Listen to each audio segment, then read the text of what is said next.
Cyberpunk, Edgerunners 2, is finally back right in the middle of the conversation. And with Netflix's new official teaser 2, Night City has once again started pulling everyone in.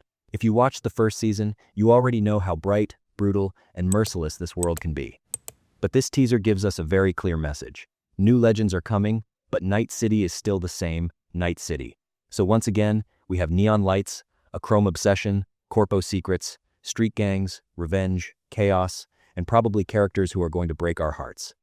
That is why today, we are talking about the new details from the latest trailer, the revealed characters, where the story could go, and everything we know so far about the second season of Cyberpunk Edgerunners.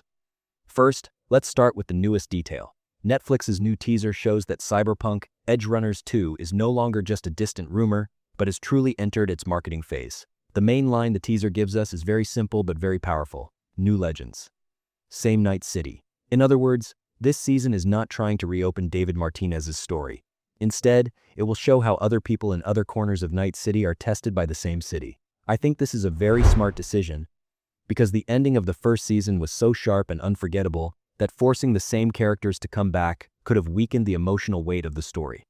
One of the things that stands out in teaser 2 is that the second season looks even harsher in tone than the first season. The first Edgerunners was already a colorful, fast, bloody, and emotional anime. But in the new teaser, Night City seems darker, dirtier, and more merciless. This time, the city does not feel like just a background. It almost feels like a living, breathing monster that consumes people. In the Cyberpunk universe, Night City has always been a place that makes characters' dreams bigger, then tears those dreams apart. The second season looks like it will take that idea to an even more brutal level. According to official information, Cyberpunk Edgerunners 2 will be released on Netflix in the fall of 2026 and will once again consist of 10 episodes. This format is very important because a big part of the first season's success came from its short but intense storytelling. The story was not dragged out, time was not wasted with unnecessary side episodes, the characters were made lovable quickly, and then we were shown how Night City swallowed them. The second season, also being 10 episodes, shows that we can expect the same intense pace again. So this probably will not be a slow burn season. It will start fast, rise fast, and most likely leave the audience with another hard-hitting finale. One of the most important points is this: Cyberpunk Edgerunners 2 will be a new standalone story. So it is not a direct continuation of David, Lucy, Rebecca, or Main's story. At first, this may upset some fans, because people are still very curious about what happened to Lucy afterward in particular. But the real power of Edgerunners does not lie in one single character. It lies in the system of Night City. In this city, there can be another David on every street. Every crew can live through its own tragedy, and every character can run toward their own end while trying to become a legend. The second season being an independent story is a much better way to expand the universe. There are 4 main characters at the center of the new season: Week, D, Roman Carax, and Talia Yang. Each of these characters seems to represent a different face of Night City. Week could represent the weight of the past. D could represent revenge. Roman could represent the obsession with searching for the truth, and Talia could represent the clash between the corpo world and chrome violence. This makes me think we may get not just an action-focused story, but a more layered season where different themes mix together. In the first season, we watched David's rise and fall. This time, it feels like we will watch multiple characters being dragged toward the same dark point because of their own obsessions. I think Week is already one of the most interesting details. According to the official description, Week is a veteran edgerunner who was once known as King. So this man once reached the top in Night City, made a name for himself, and was probably a figure everyone feared or respected. But now, he lives in the shadow of his former glory. This idea is very powerful, because in the Edgerunners world, we usually see young, ambitious characters trying to prove themselves. Week, on the other hand, seems like the opposite. Someone who once achieved everything but is now being crushed under the weight of his past. The fact that Week is forced to live without Chrome adds an even more dramatic layer to his story.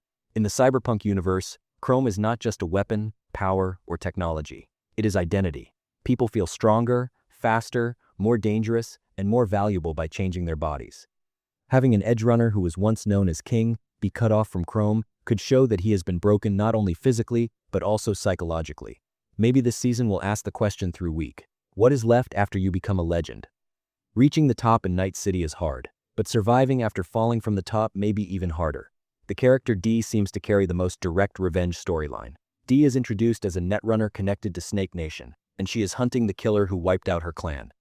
Even that one sentence says a lot. because this character's motivation is personal, painful, and dangerous. In the cyberpunk world, a netrunner going after revenge does not mean an ordinary chase. It means entering networks, security systems, corpo secrets, and digital wars. Dee's story may not be limited to hunting down a killer. There may be a much bigger conspiracy behind it. Dee's connection to Snake Nation is also important, because it may position this character not directly inside the corpo world of the city center, but from a more nomad and outsider perspective. Night City usually pulls people in and transforms them according to its own rules.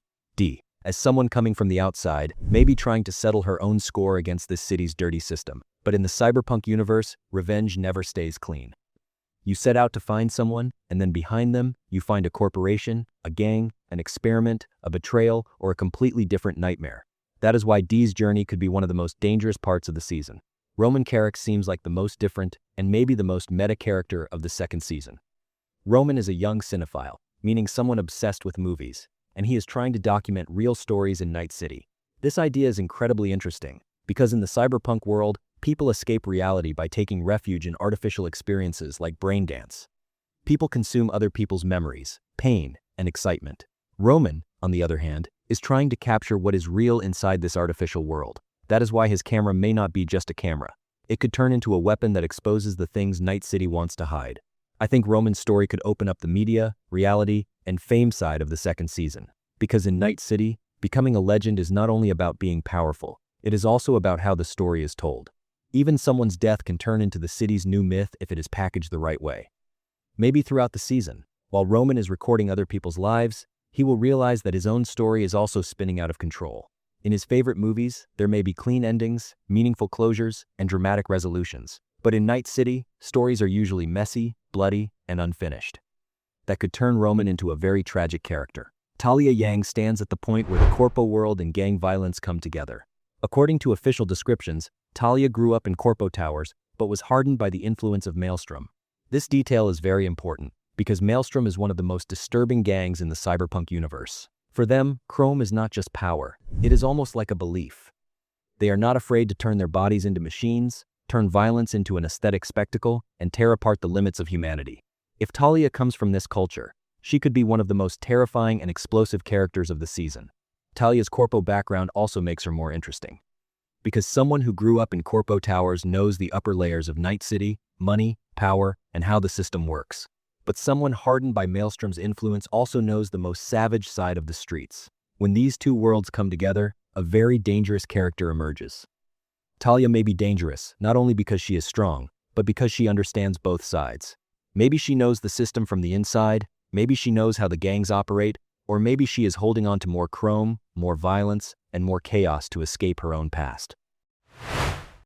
One of the strongest feelings from Teaser 2 is that this season does not just want to sell cool cyberpunk action. Yes, there is action. Yes, there is blood. Yes, there are neon lights, guns, explosions, and a crazy animation style. But when we look at the themes that have been revealed, deeper subjects like family, obsession, legacy, revenge, and how people look at stories come to the forefront.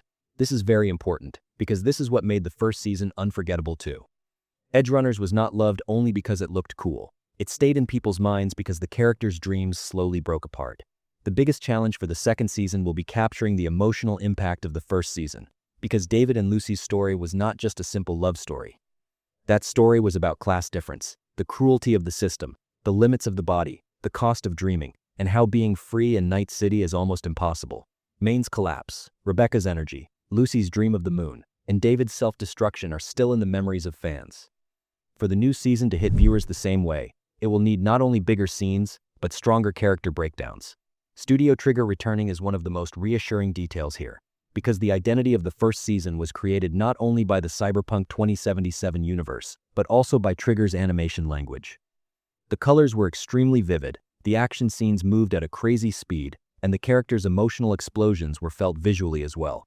Kai Ikarashi being in the director's chair for the new season is also notable, because as the director of the first season's Girl on Fire episode, he is already someone who understands the Edgerunners spirit very well.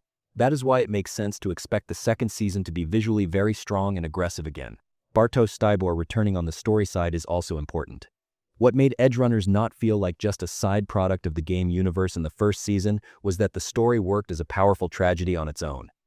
Even someone who had never played Cyberpunk 2077 could understand David's story. The standalone structure of the second season gives the same opportunity. So a new viewer can enter this season and understand the logic of Night City, while older fans can read the details of the universe, the gangs, the corpo structure, netrunner culture, and concepts like braindance on a deeper level. It is especially emphasized that Night City will be shown as more raw and brutal this season. We should not take that phrase lightly, because the first season was already quite intense.